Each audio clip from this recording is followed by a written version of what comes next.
See, I told you the end was pretty cool. Okay, fine. It's an okay game, but it's still very crusty. That's fair, but come on. At least admit you had some fun. Maybe. But honestly, I don't see how people are meant to figure some of this stuff out. Like, what even is a tech pool? Don't worry about it. Anyway, why don't you pick up the vault key so we can finish the last quest? Hey, what's this? Huh? What are you talking about? Dear God.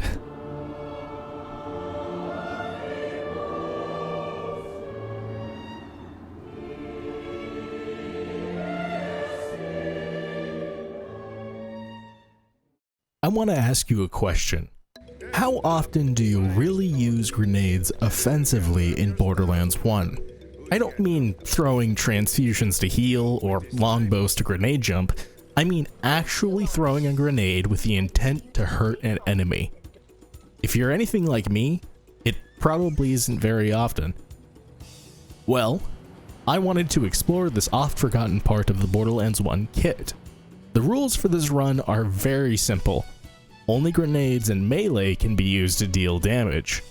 Grenades for obvious reasons, and melee mostly to allow us to get through the tutorial section where there are no grenades, but also because there's no equivalent to Borderlands 2's do or die skill that allows you to throw grenades while in fight for your life. And that's it. Starting off, we've picked Roland, and we'll touch on the reasons why later. The road into Firestone is usually pretty easy, but only using melee makes it more of a genuine challenge. Thankfully, enemies tend to drop more health vials when you're near death, so as long as we take the time to line up our melee hits and get criticals, we can clear the town. After that, it's the typical opening of Zed's door, watching Claptrap get Swiss cheesed, patching him up, and killing 5 skags with melee. But wait, I hear you say, can't you fast travel to a DLC to go buy grenades? Well, I thought of that as well, and as it turns out, the game locks you out of going to the DLCs until after you complete the first few missions. Technically, there is a way to get past the gate that normally blocks the road out of Firestone by jumping on the gate itself.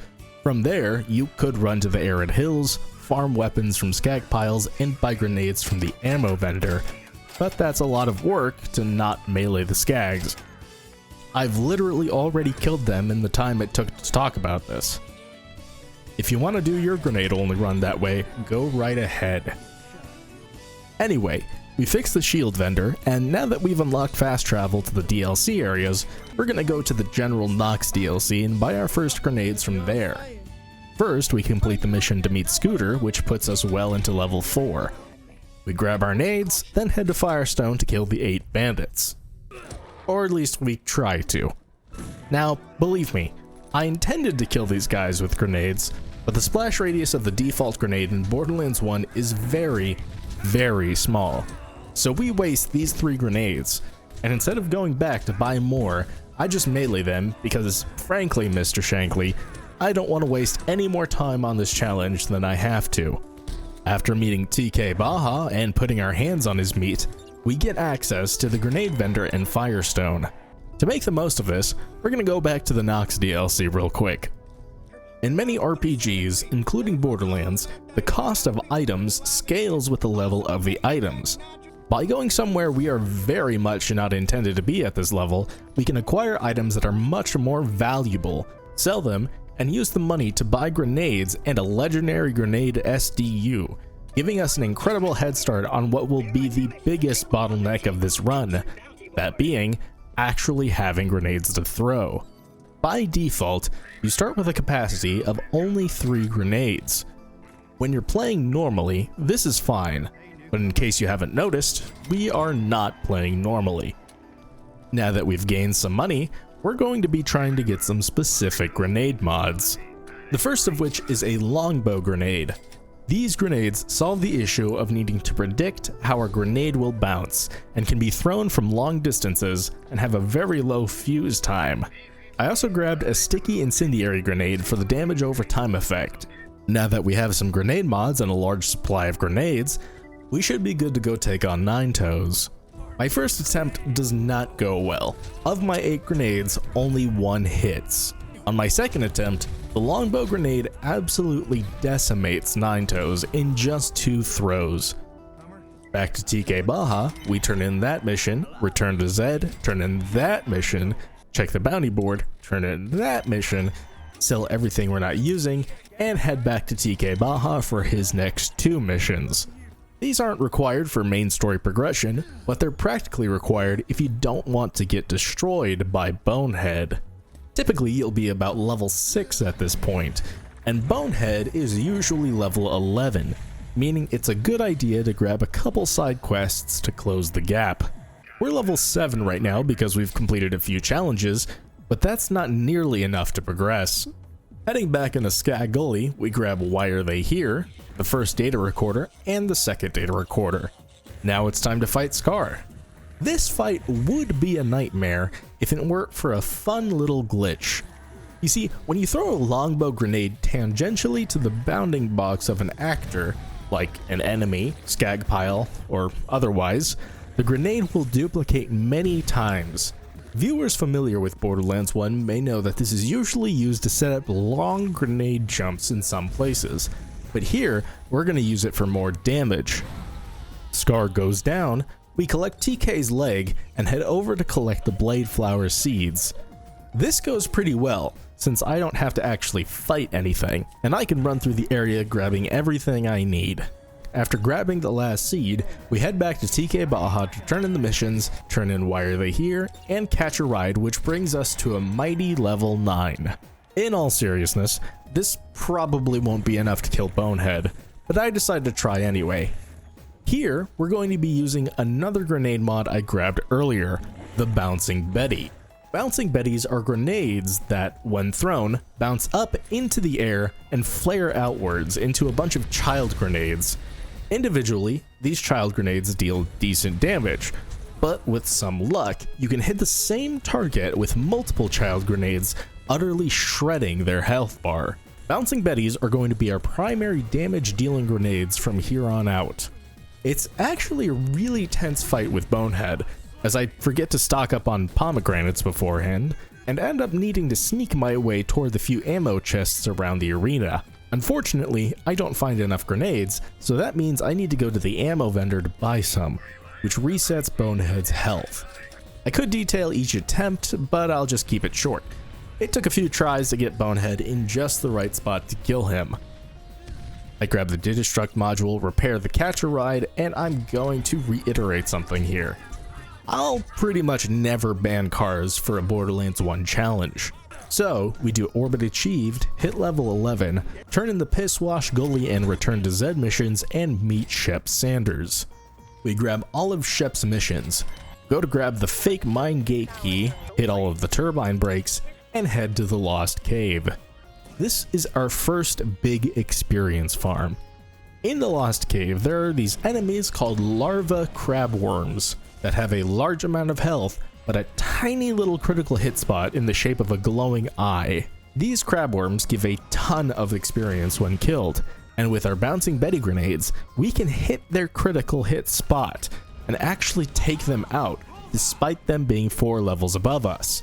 While doing this, we go from level 11 to 12 to 14 and end our farm at level 16, having spent about only an hour in this area. This lets us use our next Bouncing Betty class mod and get 1 point into the skill Grenadier. Grenadier is very important for us. When we get a kill, Grenadier will cause us to regenerate grenades at a very, very slow rate. At first, it's so slow that we practically never see it. In fact, we don't see it at all. But I'll touch on why that is later. Anyway, Grenadier is supposed to give us grenades and grenade damage. We make our way to Sledge's safe house in the arid hills, running past enemies and grabbing anything that might be worth selling on the way. Sledge's safe house is a great area for us, as Bouncing Betties excel in tight enclosed spaces. We are able to clear out any enemies with ease as long as the grenade doesn't land somewhere weird or glitchy. I go ahead and do the Claptrap rescue mission for some extra inventory space and make my way to do the Roid Rage Psycho. I go down once, but get a second wind and finish off the Psycho, grab the keys, and save and quit.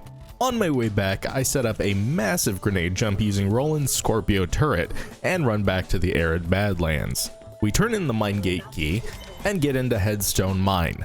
Inside of Headstone Mine is this health vendor, and it's at just a high enough level that it can spawn class mods sometimes. I spent a few minutes saving and quitting to check if I get anything worthwhile, but nothing shows up. Now, time for the first big boss of the run.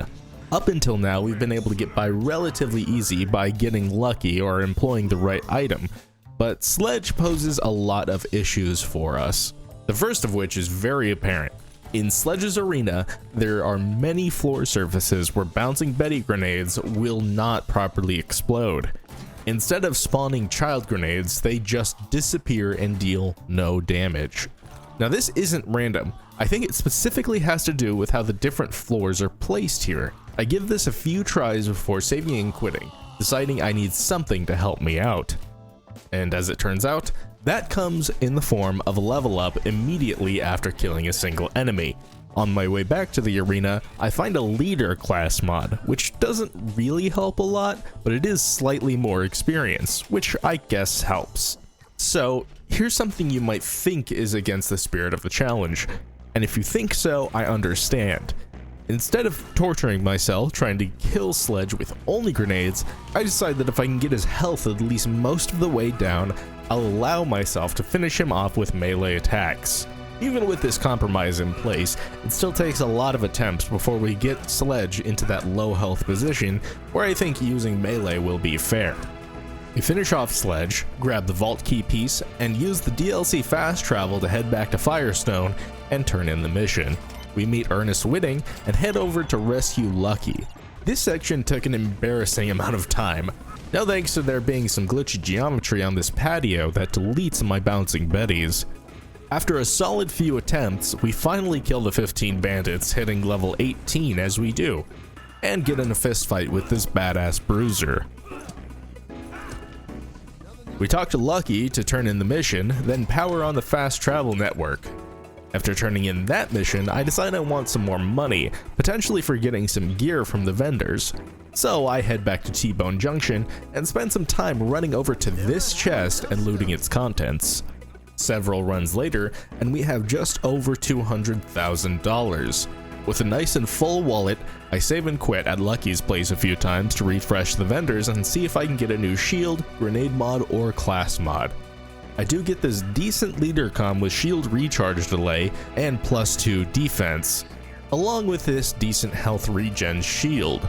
I also grab this shock trooper comm for its bonus points to grenadier. With this new set of trinkets under my belt, I think we're set up enough to deal with Mad Mel's runner patrols.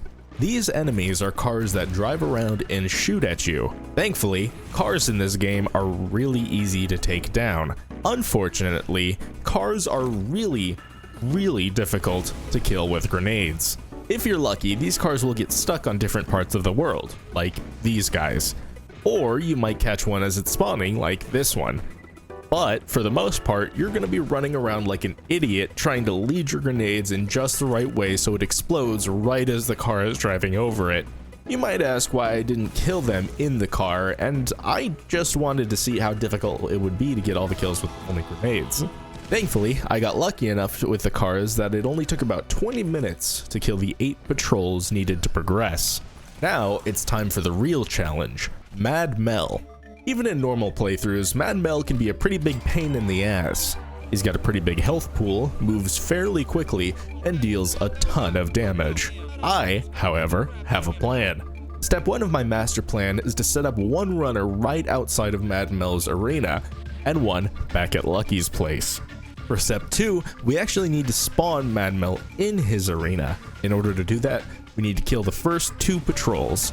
Now, the third and final step is to sit out here and throw as many grenades as it takes to kill Mad Mel. We can use the catcher ride station to teleport quickly between the arena and the ammo vendor over at Lucky's place. With this strategy, we take care of Mad Mel in short order and make our way over to the second act. After talking to Helena Pierce and reaching level 19, we turn on all the generators around town. Then we talk to Claptrap and head into Rust Commons West. On the way to Tannis's encampment, we run into a small roadblock in the shape of these rack. I'm still fairly underleveled, so these weird-looking birds prove to be a huge obstacle. Now, at this point, I think it might be a good idea to go over to the Dr. Ned DLC to get some experience from appropriately leveled enemies, but as it turns out, everything here is pretty dang tough. So, I resign to my lack of foresight and go to the Tetanus Warrens to get enough XP for the next few levels. While in the Tetanus Warrens, I start noticing that Grenadier doesn't seem to actually be replenishing any grenades. Let's finally touch on that thing I foreshadowed some time ago. Grenadier, and in fact a lot of kill skills in Borderlands 1, are buggy in one way or another. Grenadier in particular will not regenerate grenades unless the player has a weapon held in their hand. I actually had a suspicion that this was the case, as there are a few other kill skills that have the same issue. But I wasn't sure since the regeneration rate is so slow to begin with. To test it, I went to Firestone and just sat around meleeing skags for a while. No grenades. Then, I bought a weapon from the vendor in town and started meleeing some more enemies. Look at that, we're finally getting some grenades. Originally, I wanted to do this challenge without holding weapons as much as possible, but because of this bug, I decided that it'd be fine. Overall, while holding a weapon does affect some things, it shouldn't be a meaningful difference most of the time. Anyway, back to Tetanus Warrens. I spend the next half an hour killing various enemies and picking up loot, bringing me to level 20. Hoping this is enough to keep me alive, I run back to Tannis and grab the mission to meet the second best character in the entire franchise, Crazy Earl. On the way, I run into this badass fire skag and take a couple minutes to whittle down its health bar for the extra XP. We talk to Crazy Earl and get to work on his pest problem. The spider ants in the beginning pose a bit of an issue, being rather resistant to grenade damage, so I melee them in the crit spot to avoid having to deal with them. Then, with my next few grenades, I take out these two bruisers and continue forward where I run out of grenades.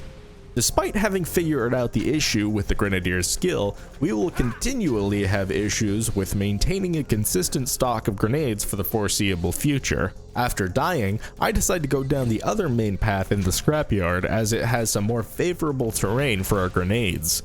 Along the way, we grab the Claptrap rescue mission, jump on this fridge, and grab the repair kit before dying to the enemies. After restocking my grenades, I returned and hit level 21, putting my skill point into fitness. Finally, I head over to the sea charge and kill some baddies on the way to complete the story mission for Earl, and plant the seed charge to finish the other side quest. Now we're off to Treacher's Landing. Here we need to collect these bottles of booze for... oh, hey, a hornet. Anyway, we need to collect beer from these guys to give back to Crazy Earl.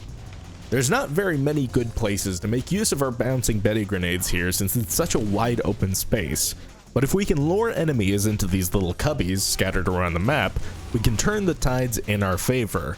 After getting the booze, I do a little XP farming in Tetanus Warrens and get a super booster, then do Is TK OK and Scooter's used car parts. Our damage right now is okay, but pretty soon we're going to be severely bottlenecked by the natural damage reduction higher level enemies have. I take some time to head to Jacob's Cove to see if doing the story in this DLC is a viable XP strategy, and while I'm checking my damage, I hit level 23. It's not enough to do the DLC as enemies are around level 25, but I try to force it for a while before calling it quits and heading back to the main game. Over in Rust Commons East, I do the Middle of Nowhere No More questline for some easy experience and a purple class mod. Ideally, I'd be level 24 before heading to fight Crom, but I'm a bit impatient, so I rush into Crom's Canyon. While there, I test the efficacy of transfusion grenades at this level. They aren't great still. Until I can increase the amount of grenades I generate or start dealing more damage, it looks like bouncing Betties will remain my primary grenade mod. Crom's arena is fairly interesting. The whole arena is set up in little sections where you're meant to fight smaller camps of bandits while staying in cover to avoid Crom, who's at the turret up top. Now, because there's such a long run up to Crom, we run into the long-standing issue we've been dealing with the entire run. How are we going to get to Crom with enough grenades to kill him? If you think I came up with a strategy for this one, you're wrong. I just ran and prayed. I came incredibly close once, but got downed right before I could throw the final grenade.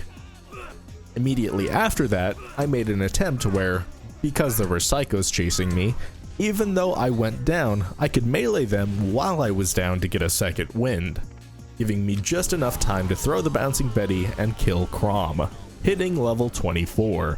After turning in the quest to Tanis, we go over to Janus Town and find a level 27 Janus Cobb waiting for us.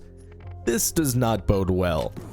So far, 3 levels has been about the threshold for being able to deal meaningful damage to enemies, and this situation is no different.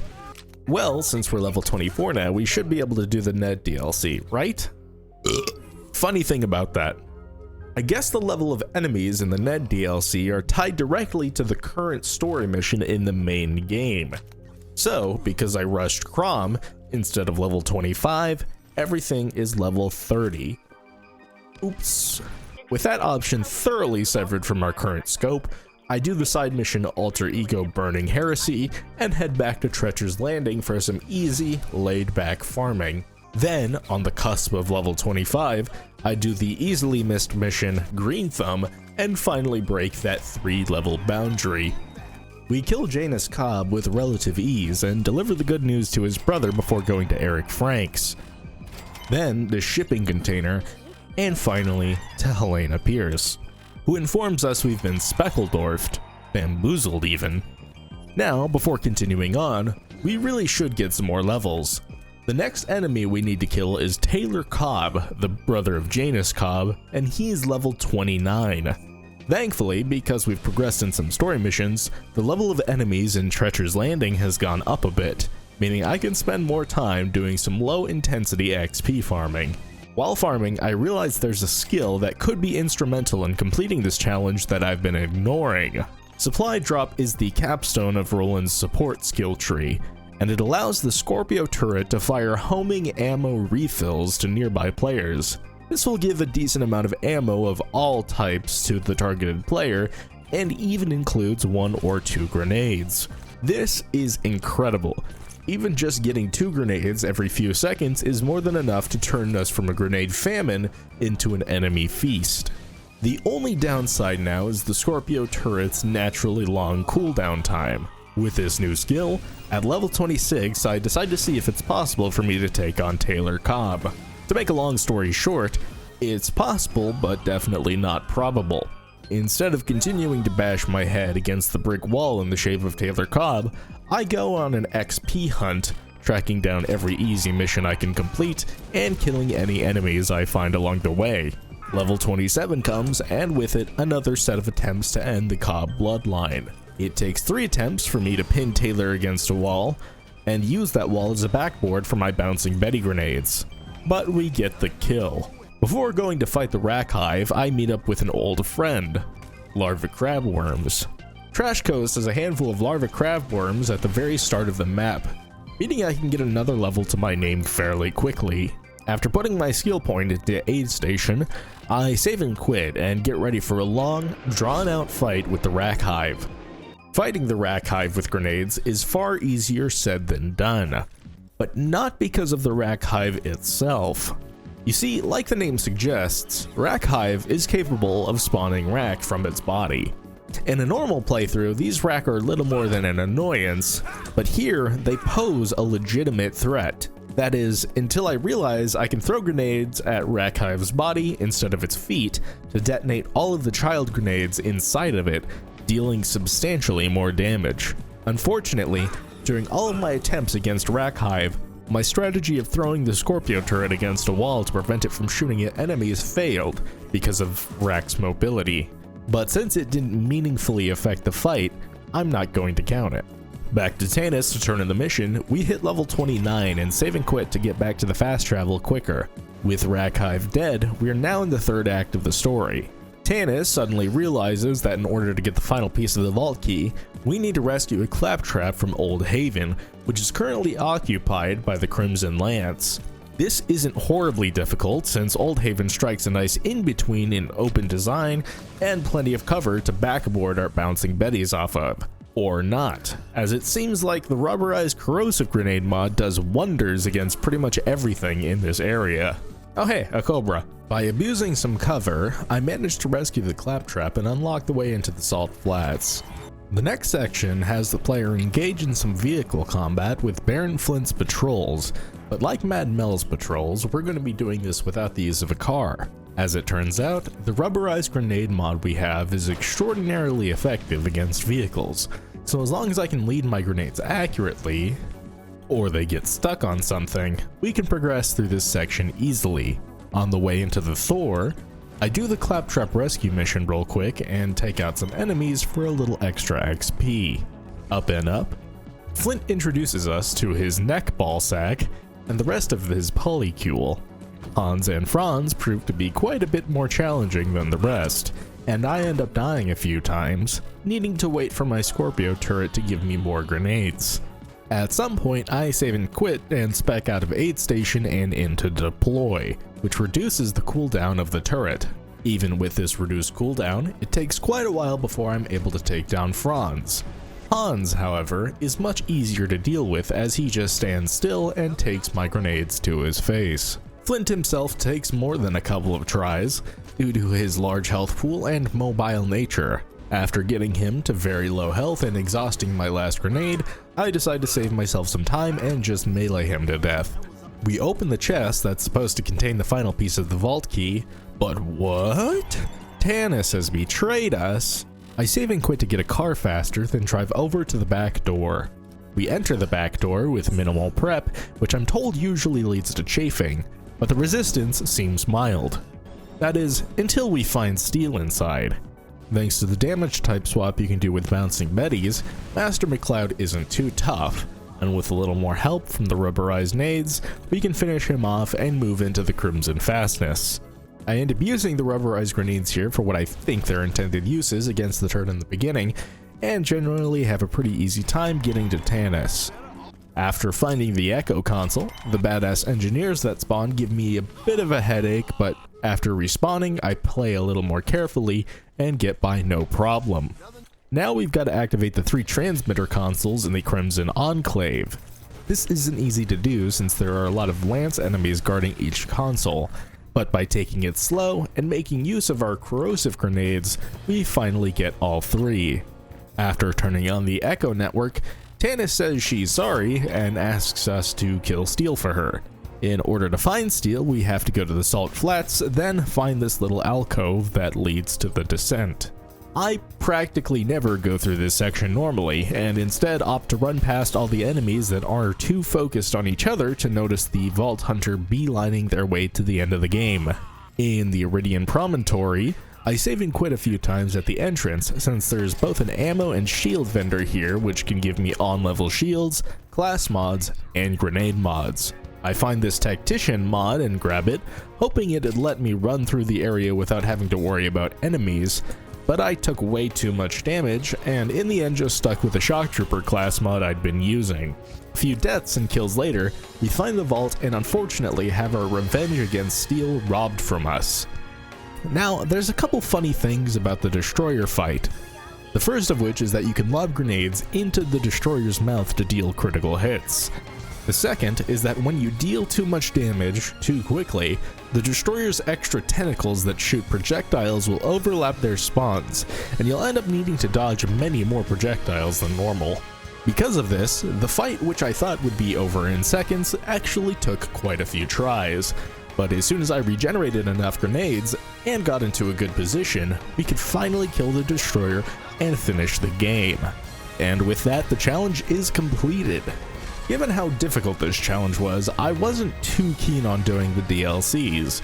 I also want to give a disclaimer in the interest of transparency that there were a few times where I threw my turret for grenade regeneration and it ended up damaging an enemy, but ultimately the amount of damage it did wasn't anything I'd consider meaningful. All in all, I think this was a fairly educational run myself. There are clearly areas where grenades excel, but ultimately they're much more suited to being supplemental to a build rather than your primary damage source. And by endgame, the damage grenades deal pales in comparison to some of the best legendaries and even decent purple weapons you can get your hands on in the secret armory or from Cromorax. Anyway, thanks for watching, and I'll see you all. Common, you there? Yeah, sorry, I was just, reminiscing. About that thing? Yeah, the grenade. Oh, that's what it is. I didn't know this game had grenades. Really? You haven't been using them at all? Was I supposed to? Well, the really useful one is for prices and quantities, and the other is for very rudimentary text. Also, I realize it's probably very hard.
The fuck? What the fuck?